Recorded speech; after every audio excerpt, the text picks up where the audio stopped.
In the town of Clearview, nobody ever visits the library. That's not hyperbole. While the marquee outside the building changes, inviting citizens to events, and while each resident gets a calendar of library happenings in their mailbox every month, nobody ever visits the library. That's not to say we're not a well-read town. Far from it. If anyone wants a book, they merely spell out the title with chalk on their driveway the night before, and the book is delivered somewhere inside their house that same evening. Though nobody visits the library, building isn't empty. There is a librarian. And throughout my younger years, I had never seen her, nor did I know her name.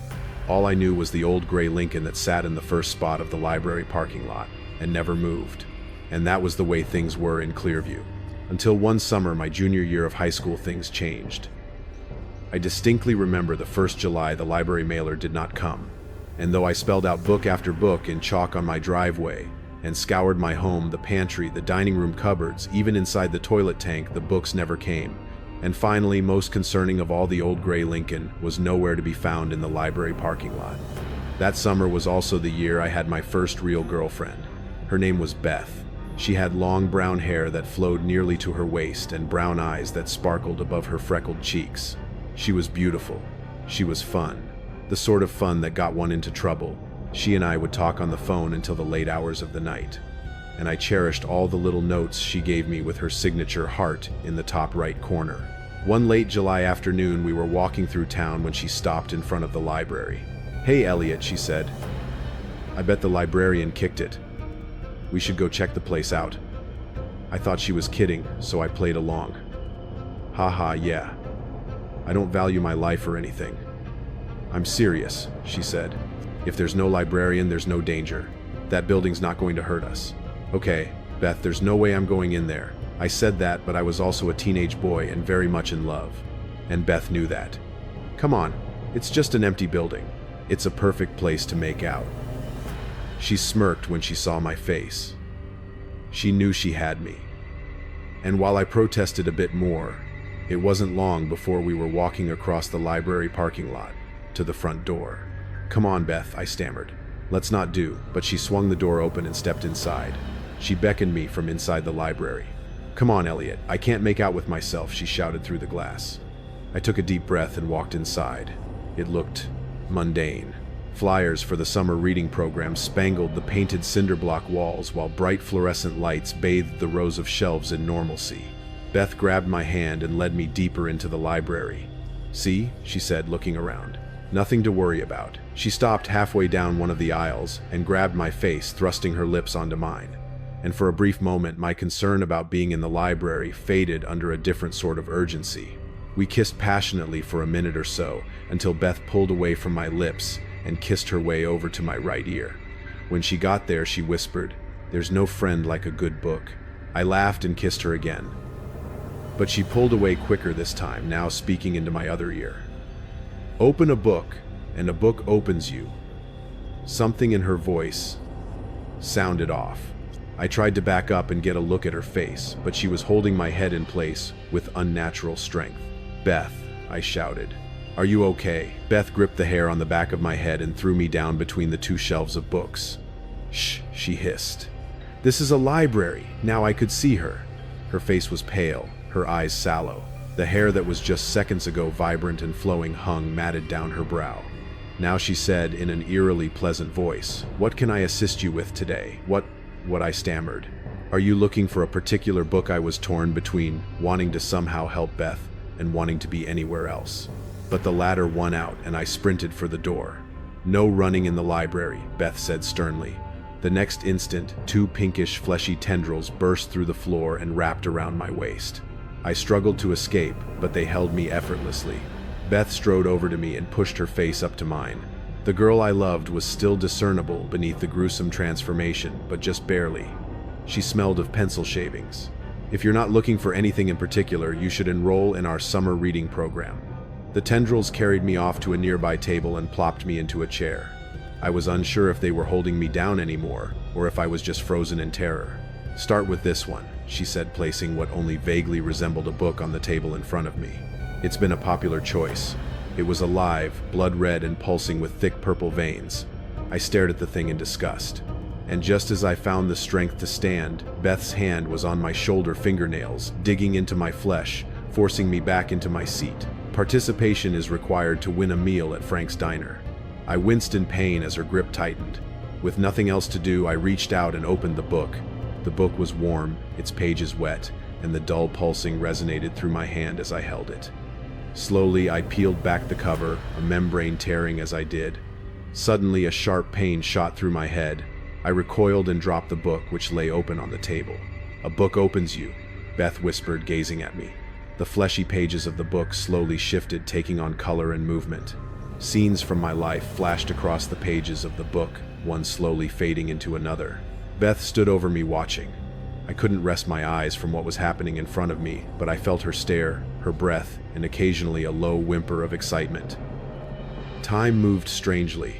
As it was happening, I couldn't tell how long everything was taking. But eventually, the scene of Beth and me. I watched us walk into the library. I watched her take my hand. I watched us kissing.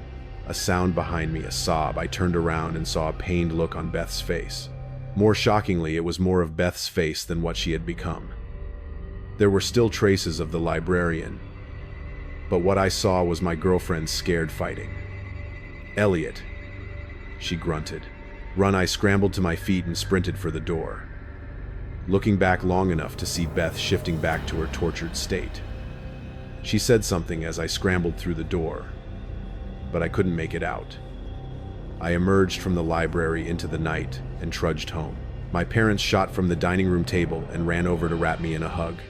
"Elliot," my mom shouted. "You're okay." I looked over at the clock. It was only shortly after 9 p.m.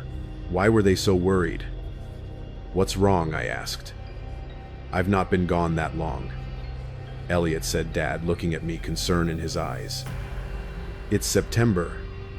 I nearly fell back in shock.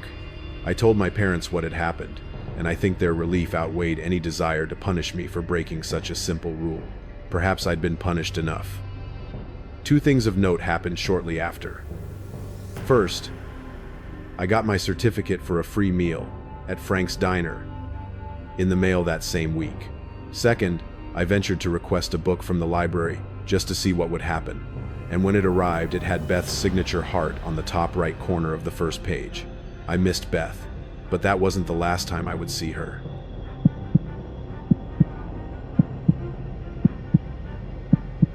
After graduating, I took a year off to work and save money. My part-time job was a research assistant position at a very specialized private historical society in a quiet, older section of the city. The society was dedicated to collecting and preserving records related to early 20th century architecture in the region. The facility was less a public library and more a mansion converted into an archive. It was called the Prentice Collection. The main reading room was a grand, dark wood chamber with vaulted ceilings, enormous velvet curtains, and one entire wall dedicated to a set of 7-foot-tall leaded glass windows. Because the materials were so sensitive, the room was rarely used. Most of my work involved cataloging old blueprints and letters in the back offices. But twice a week, I had to spend the late evening hours in the main reading room, cross-referencing fragile documents that could not be taken to the back. The rule was after 7 p.m., I was the only person allowed in the building. Mr. Graves, the curator, and my boss would lock up, set the alarm, and leave me with a cell phone and a promise to check in via text. The quiet was absolute. Not a library hum, but a complete echoing silence punctuated only by the occasional creak of the old house settling. The first thing I noticed was the windows. The main wall of windows faced a narrow brick-paved alley and a high ivy-covered stone wall. The curtains were heavy, but Mr. Graves insisted they be kept slightly ajar to prevent light seepage on the velvet. This meant that when the interior lamps were on, the dark glass became an enormous, uninterrupted mirror reflecting the entire reading room behind me. I worked at a long central oak table. I always sat facing the windows so I could see my own reflection, along with the ghostly reflection of the high shelves and the empty antique chairs behind me. On my first night alone around 9 p.m., I was absorbed in a box of old correspondence. I glanced up, stretching my neck, and looked into the reflection. The room was perfectly empty, save for my own tired figure. But then I saw it. In the reflection at the far end of the room, near the enormous marble fireplace, was a slight disturbance. A shadow, a movement, a flicker of white, where there should only have been the dark mirrored surface of a wooden chair. It was so quick, I almost dismissed it as a trick of the eye, perhaps a piece of the curtain moving. But the air in the room was completely still. I slowly turned around to look at the actual room. The fireplace was cold and empty. The chairs were still their shadows, long and defined by the lamplight. Nothing. My heart was doing a rapid, uncomfortable stutter. I stood up and walked the length of the room. I checked behind the heavy drapes. Nothing. I checked the storage cabinets. Locked and undisturbed. I returned to my work trying to rationalize the flicker. Maybe a car outside. But the alley was for pedestrian use only. The flicker happened again on the following night. This time it was more distinct. I saw it in the reflection, a splash of white positioned much closer near the first shelf of records. It was low to the ground, almost like something was quickly crawling out of sight. It was definitely moving behind me. I spun around so fast my chair squeaked. Again, the room was empty. I texted my friend Dave, who was working late at a downtown firm. Dave was the overreactor prone to melodrama, but fiercely loyal. Me, 9:45 p.m., this place is freaking me out. I think I keep seeing things in the reflection of the windows, like movement. Dave, 9:46 p.m. Oh my god, it's the ghost of a dead architect who thinks your cataloging system is flawed. Burn some sage, man. You're alone in a creepy old house. It's the silence messing with you. Just watch a YouTube video on silent while you work. Me, 9:47 p.m. I'm serious. It's like a white flicker. It's low down. Dave, 9:48 p.m. A mouse. It's an old building. They have mice. They're white. See, logical. Now get back to work. I wanted to believe him. A mouse. That explained the low height and the quick movement. The Prentice collection was old. It likely had vermin. The building just felt too grand for a tiny, mundane mouse to be the source of my growing unease. I wanted to believe him. A mouse. That explained the low height and the quick movement. The Prentice collection was old. It likely had vermin. The building just felt too grand for a tiny, mundane mouse to be the source of my growing unease. The mouse theory held up for about 2 days. It was a comforting, logical shield against the creeping sense of dread that permeated the silent, cavernous room. But then the movement became less a flicker and more a slow, deliberate crawl. I was working on a Saturday night. The quiet was even heavier than usual, and I had been alone for hours. I was deep in the work, my eyes scanning an old ledger, when my peripheral vision caught the movement in the vast dark window reflection. This time it wasn't a sudden flash. It was a slow, horizontal travel. I didn't turn around immediately. I forced myself to look only at the reflection. The movement was definitely low, maybe 6 inches off the floor. It was a continuous light-colored object, but it wasn't fast like a mouse. It was traversing the entire length of the back wall from the corner near the storage room, past the row of antique lamps, toward the marble fireplace. It moved in a fluid side-to-side motion that was far too large for a mouse. It was too long, too substantial, and strangely it moved in a perfect straight line hugging the base of the wall. The entire transit took about 10 seconds. I remember my breath catching in my throat, a deep, silent terror rising in my chest. What was that length? In the reflection, it looked to be about 4 or 5 feet long. When it reached the corner of the fireplace, it paused, and then it slowly began to rise. I watched in sickening fascination. The white shape, still very low to the ground, began to arc upward like a long, pale snake climbing the wall. It moved in sections, each piece seemingly lifting the next. I slammed my hands on the table and spun around, adrenaline surging. The room was perfectly unnervingly still. The back wall was empty. The floor was clear. The fireplace was cold. There was absolutely nothing there. I stood up, pushing my chair back. I felt like I was going to throw up. I walked the path the object had taken in the reflection, my flashlight beam cutting through the shadows. I checked behind the cabinets, ran my hands along the baseboards, and looked under the velvet drapes. Nothing. Not a scrap of white paper, no loose fabric, no long pale animal. It had to be a flaw in the glass. A strange, persistent visual anomaly caused by the specific way the interior light hit the old leaded panes. The reflection was distorting something small and real into something large and crawling. I called Dave, my voice tight and hysterical. It wasn't a mouse, Dave. It was like a long, white thing. It moved in the reflection, and then it started to climb the wall. When I turned around, it was gone. Dave, hearing the genuine panic in my voice, dropped the sarcasm. "Theodore, listen to me. Take a picture of the windows. Maybe there's a crack or something." Send me the picture, then leave. Just pack up and get out. Now. I agreed. I needed proof for myself. I walked to the end of the room and pointed my phone camera at the expanse of dark glass. I took 3 quick flashes. As the third flash went off, I saw it not just in the reflection, but in the actual physical room. High on the wall, about 7 feet up, where the light faded into the vault of the ceiling, there was a small white piece of paper. It looked like a folded index card or a receipt, somehow stuck to the dark textured wallpaper. It must have been dislodged by the vibration of my flash or the change in air pressure. As I watched, the white object peeled away from the wall and began to flutter, slowly, silently, toward the floor. It was not a piece of paper. As it descended, the light from my phone and the desk lamps hit it fully. It was an object made of a pale, bone-white substance, and as it dropped, it unfurled. It didn't flutter like a stiff card.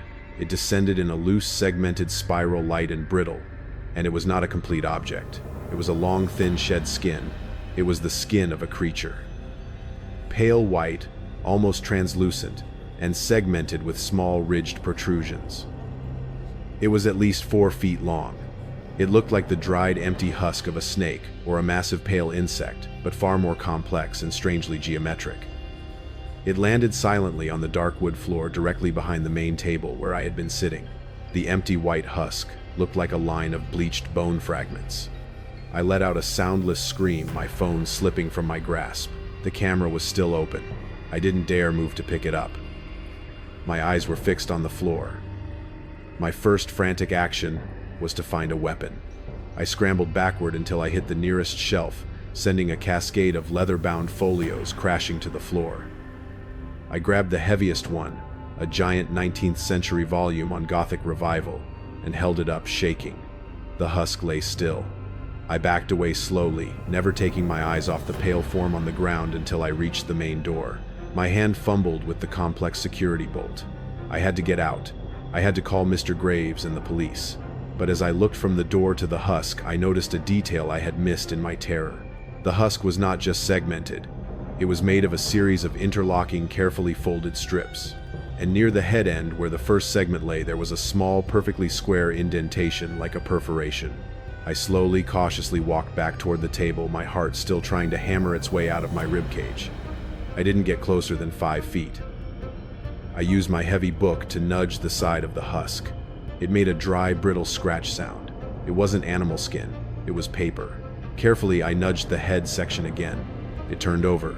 The material was thin, translucent paper like old parchment or onion skin. And the square indentation at the end was not a perforation, it was the mark of a hole punch.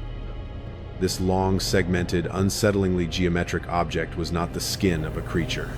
It was an architectural blueprint meticulously cut into a single long, pale, continuous strip, then folded and scored to create the appearance of segments. It had been folded so tightly and left so high up that when it fell, it unspooled with the chilling serpentine movement I had seen in the reflection. I picked up the entire length, my hands still shaking, and held it to the light. The pale material was covered in faint spidery lines and numbers, the markings of an old architectural drawing. But why? Why had someone taken a blueprint, cut it into a strip, folded it like that, and placed it 7 feet up on a wall in a silent reading room? It was a deliberate action designed to produce the precise visual and psychological effect I had experienced. It was an impossible crawling reflection, a mouse, that grew into a massive climbing reptile, only to reveal itself as nothing more than a strip of paper. Someone had weaponized the geometry of the room. I was shaken to my core, but I stayed and finished my shift. I had to know the source. I spent the last hour of my time searching the shelves near where the husk had been. I found the source in a rare folio, a detailed 3-volume set of drawings by the architect who had designed the Prentice collection in 1908. I quickly flipped through the pages. On the 3rd volume, in the chapter detailing the construction of the reading room, I found a small hand-drawn marginalia in faint brittle ink. It was not the architect's hand. It was a tiny detailed diagram of the wall of windows showing the exact angle of light refraction at 9:30 p.m. in the fall, and beneath the diagram a note. If the material is properly cut and secured at 0.7 north, the effect of the crawl reflection is optimized. The mind finds a pattern where none exists. I felt the blood drain from my face. This wasn't a flaw in the glass. It wasn't an accident. It was a deliberate psychological trap, a piece of archival work designed to terrorize a lone occupant. Someone, perhaps the original architect, perhaps a long-dead curator, or perhaps someone who still visited the collection, had set the stage for an encounter with the terrifying reflection of a non-existent creature. It wasn't an organization correction like the custodian's filing system. It was an architectural, time-delayed prank of pure, calculated psychological horror. I never told Mr. Graves. I never told the police. I threw the strip of paper away and never touched those documents again. The fear I carried away was the knowledge that a person's malice can be preserved in a place not as a ghost, but as a silent technical trap. The knowledge that someone long ago had anticipated my solitude, my placement at the table, and the exact hour I would look up into the dark mirror, and they had left a pale, segmented promise of a creature to crawl up the walls of my sanity. To this day, I can't look into a large, dark window at night without forcing myself to blink, terrified of what I might see slowly ascending in the silent reflection behind me. This leads me to the final story, which happened a few months after I started graduate school. The scariest one because it was the most realistic, the most intimate, and the most difficult to explain.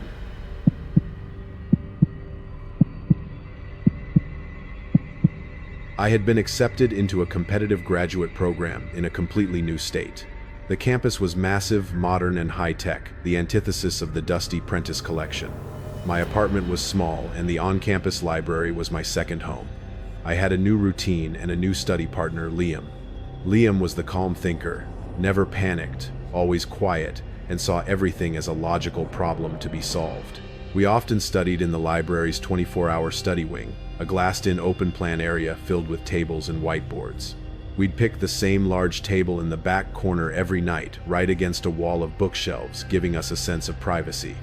One Tuesday night, a note appeared on our table. We had just taken a quick coffee break and returned to our seats. The table, which had been covered in our textbooks and laptops, now had a small white sticky note placed perfectly centered between our two workspaces. The note was blank, except for a single small hand-drawn symbol in dark blue pen.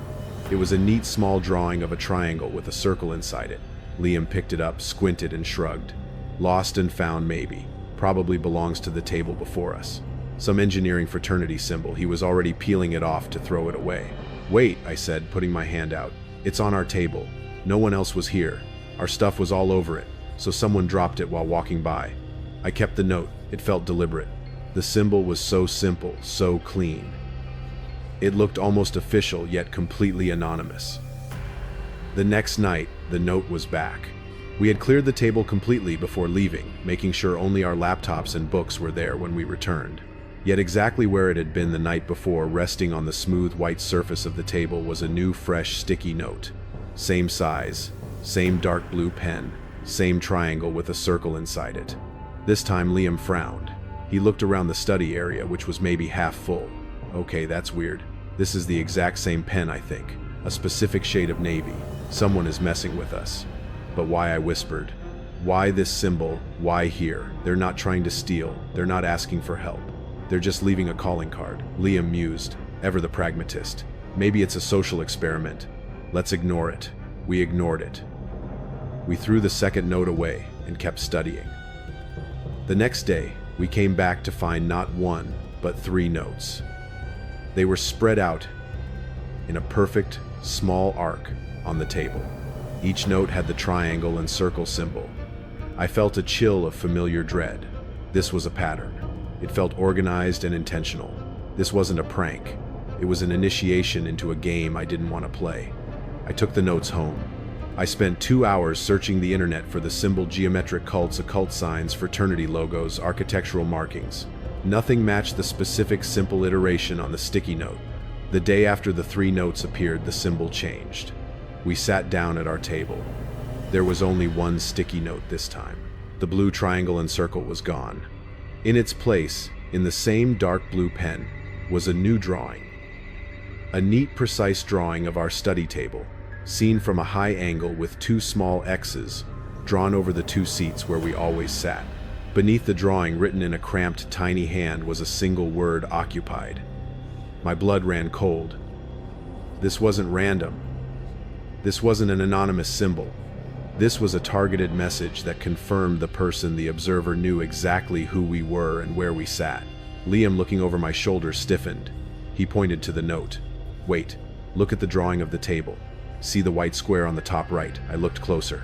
The meticulous drawing of our rectangular table included a small, perfectly drawn white square in the exact spot where my laptop was always placed.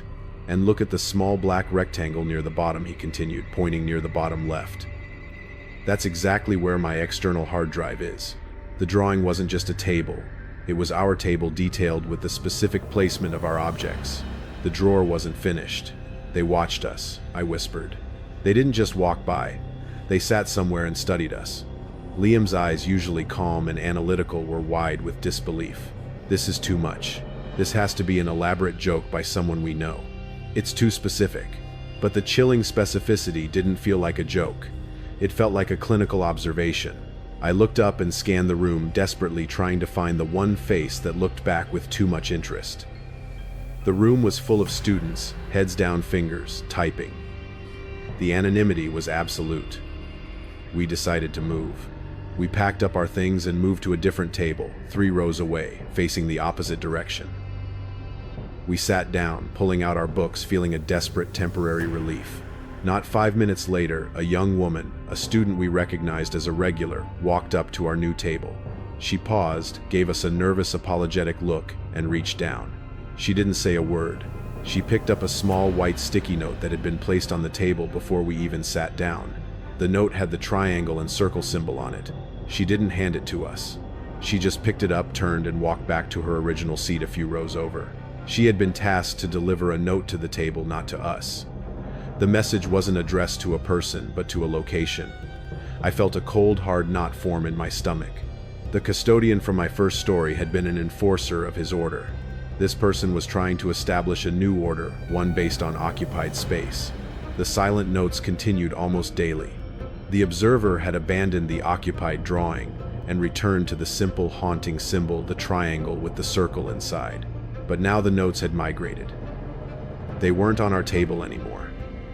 They appeared on the tables of students sitting near us. Then they appeared on the tables of people sitting on the other side of the room. It was like a silent viral spread, a message being distributed across the study wing, establishing the territory of the observer. One night, the symbol appeared on the whiteboard directly behind our original back corner table. It was drawn perfectly, about 2 feet tall, with thick, permanent-looking marker, the triangle, and the circle. Beneath it, in a small, neat script, was a sentence: "This is a collaboration." The word collaboration made me dizzy. It implied a shared project, a joint effort. But what was the project? And who was the other participant? Liam, the calm thinker, was starting to show signs of strain. "They're clearly trying to get a rise out of us," he said, tapping his pen rapidly on his notepad. "They want us to react, to find them, to engage. Let's not. Let's just study somewhere else. Let's go home early." I knew that wouldn't work. This wasn't a ghost you could outrun. It was a person who was already integrated into our environment. I decided to engage. I was tired of being the passive recipient of fear. I pulled out my own dark blue pen and walked up to the whiteboard. Next to the observer's symbol, I wrote my own symbol, a simple, precise drawing of a square with a small line intersecting the bottom. My symbol was meant to convey the idea of foundation or containment. I wanted to send a message that I recognized their game, but I was setting a limit. We returned to our work, both of us pretending to focus, but constantly looking up at the whiteboard. 2 hours later, a young man, clearly a student, walked up to the whiteboard. He carried a handful of markers. He looked at my square and line drawing, and then at the observer's triangle and circle. He didn't look at us. He didn't say anything. He erased my symbol. Then he drew a small dark line connecting the bottom corner of the observer's triangle to the top edge of the observer's circle. He was not the observer, but he was a collaborator. He was taking direction, maintaining the order of the symbols, and rejecting my attempt to introduce my own. He walked away quickly and sat back down at his desk, head bowed, studying. It was a perfect, chilling display of silent, coordinated psychological intimidation. The observer wasn't alone. They had people who were also maintaining their new shared arbitrary order. That night, Liam and I were packing up to leave around 3 a.m. The study wing was nearly empty, just a few desperate students remaining. I packed my laptop, my notebooks, and my textbooks. I checked my bag, then I zipped it up. As I slung the backpack over my shoulder, my hand brushed against the outside zipper pocket, the one I used for my phone, wallet, and keys. I felt a crinkle of paper where there shouldn't have been one. I pulled the zipper open. Tucked neatly inside the small pocket resting on top of my wallet was a small white sticky note. It was the original one, the dark blue triangle with the circle inside. But beneath the symbol there was a new addition written in the same neat small script. It was the observer's contribution to the collaboration, and it was the most terrifying thing I had ever seen. The sentence read, "The symbol for access is your mother's maiden name." I froze, holding the sticky note. The air rushed out of my lungs. I had been on this campus for 4 months. My student ID was not a common name. I had no family on campus. My mother's maiden name was not a password I used online.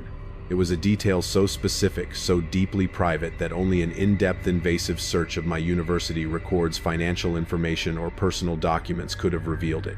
The observer hadn't just watched me. They had achieved a terrifying level of access.